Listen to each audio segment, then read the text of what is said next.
नमस्कार मित्रों, माधवी न्यूज़ में आप सबका स्वागत है।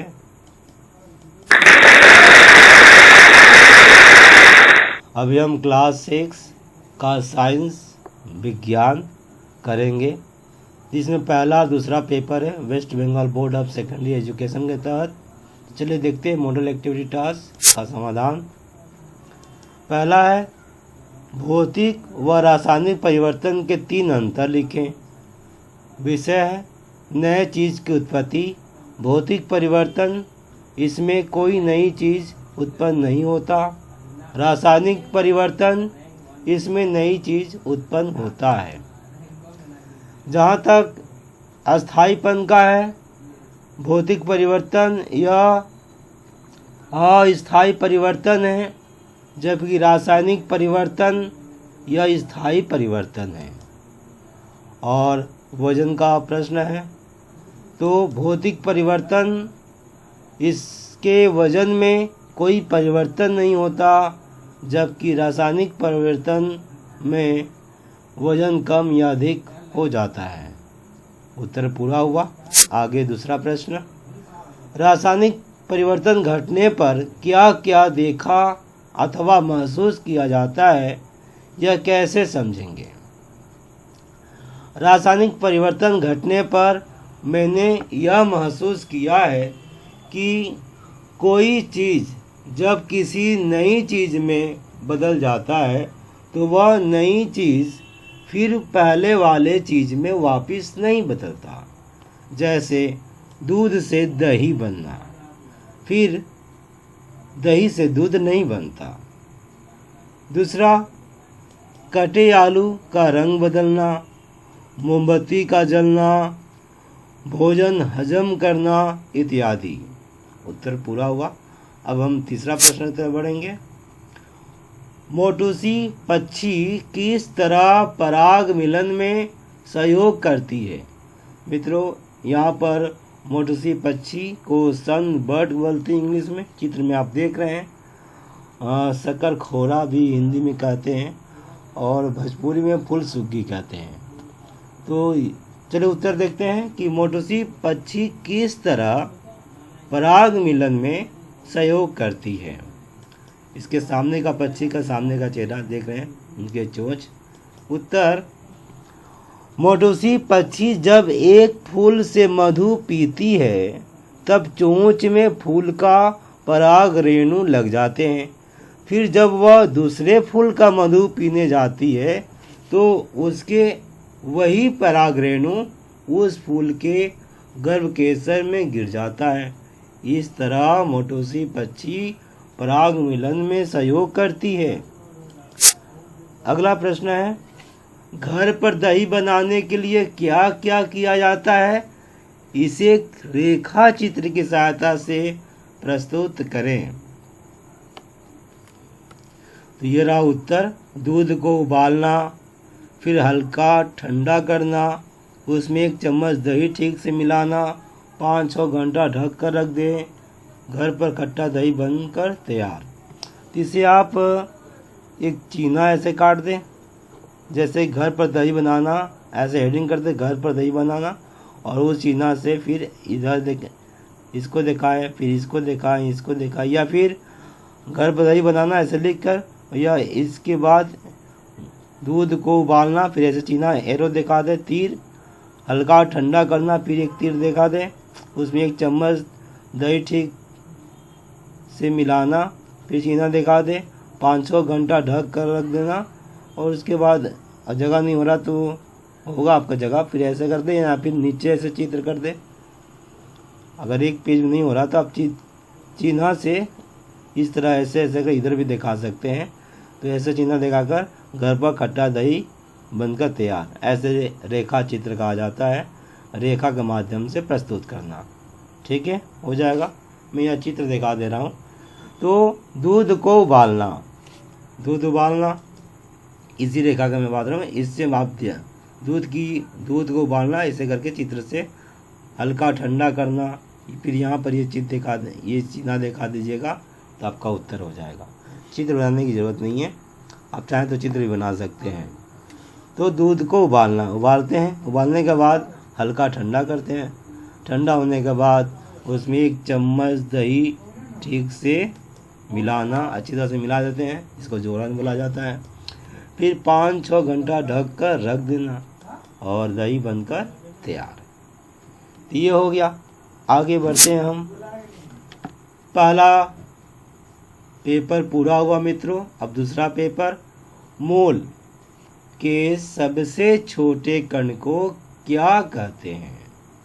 मोल के सबसे छोटे कण को परमाणु कहते हैं। ऑक्सीजन अणु का संकेत लिखें। ऑक्सीजन अणु का संकेत O2 है। उत्तर पूरा हुआ। आगे बढ़ते हैं। पाव रोटी में जगह जगह छिद्र होते हैं, क्यों?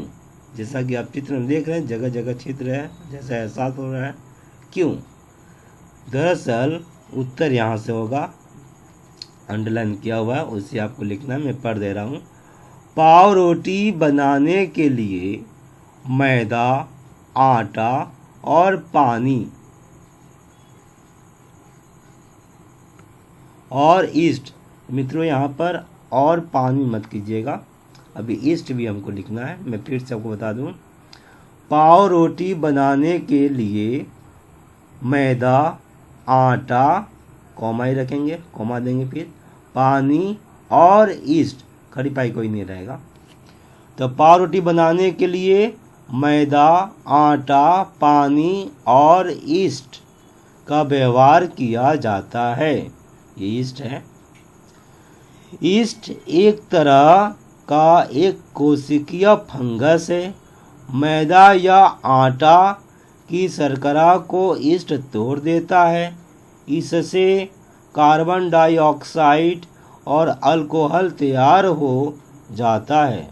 कार्बन डाइऑक्साइड मैदा या आटा के मिश्रण को फुलाने में सहायक होता है। बाद में उसी मिश्रण से कार्बन डाइऑक्साइड बाहर निकल जाता है और पाव रोटी में हल्के हल्के छिद्र बन जाते हैं। ये तो रहा, पाव रोटी में जगह जगह छिद्र होते हैं, क्यों? ये आपकी किताब से ही है। तो उत्तर पूरा हुआ। आगे बढ़े, सारा ही आपका किताब से है। तीसरा प्रश्न है, अमोनिया के एक अणु में 1 नाइट्रोजन एवं 3 हाइड्रोजन परमाणु हैं। तो आप देख रहे हैं यहाँ पर अमोनिया और इसका संकेत NH3। तो अमोनिया का संकेत लिखो, तो NH3 हो गया कि अमोनिया के एक अणु में 1 नाइट्रोजन और 3 हाइड्रोजन परमाणु, नाइट्रोजन 3 हाइड्रोजन परमाणु, NH3। अमोनिया का संकेत लिखो। नाइट्रोजन की संयोजकता कितनी है? तो उत्तर तो आप समझ में, अमोनिया का संकेत NH3 और उसका वैलेंसी संयोजकता, तो मित्रों ऐसे लिखा जाता है। देखिए N का संयोजकता 3, H का संयोजकता 1 है। अब इस चित्र से समझ सकते हैं कि ऐसा नियम है, जिसका संयोजकता है ठीक उसके पीछे नहीं, दूसरे के अगले के पीछे चला जाता है। N की संयोजकता 3 है तो ये N H के पीछे आ जाएगा, और H की संयोजकता 1 है तो ये N के पीछे आ जाएगा और नीचे। तो 1 के लिए तो हम कुछ लिखते नहीं हैं, यहाँ 3 लिख दिए। तो N की संयोजकता 3 है। तो उत्तर में आपका फाइनली बताऊं तो अमोनिया के एक अणु में 1 नाइट्रोजन एवं 3 हाइड्रोजन परमाणु हैं। तो अमोनिया का संकेत लिखो। उत्तर अमोनिया का संकेत लिखना है NH3। इसको वापस फिर बुलेट देगा, अगला उत्तर में आना है। नाइट्रोजन की संयोजकता 3 है।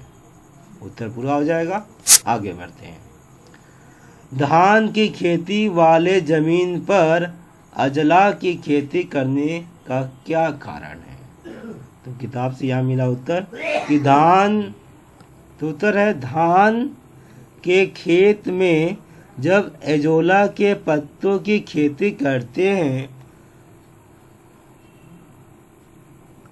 तो यह नो की जगह तो हो जाएगा, तो जमीन में खाद की जरूरत नहीं पड़ती।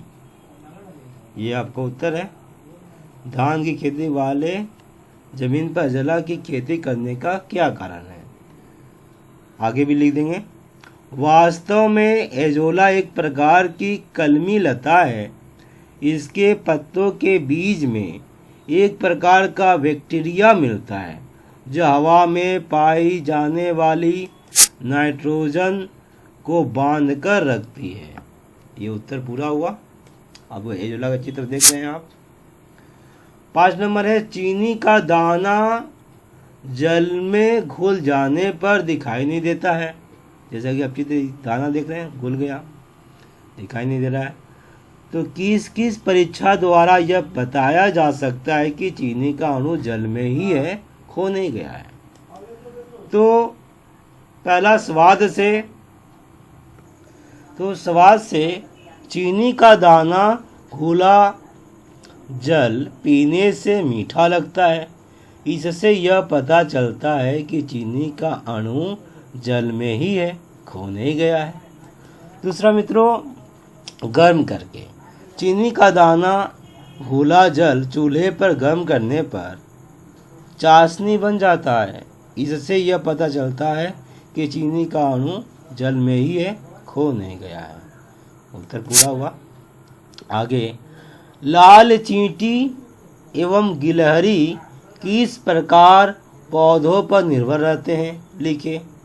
तो लाल चींटी पौधा, बीज और मधु रस को खाने के लिए पौधों पर निर्भर रहती है। वैसे आप चीनी खाते हैं, चीनी बहुत पसंद करती है।